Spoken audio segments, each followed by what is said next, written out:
Okay, so today I'm going to be talking about the fidget spinner. This thing right here. This is my first video about a fidget spinner and what I can do with it now.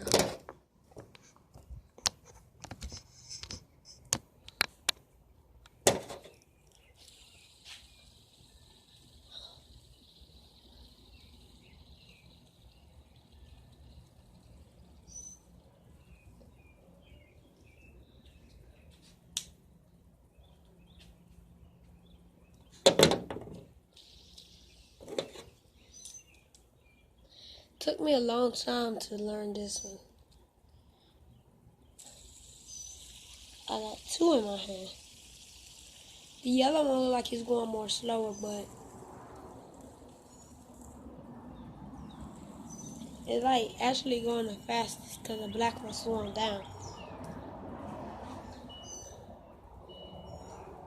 Let's see what it can do on the ground.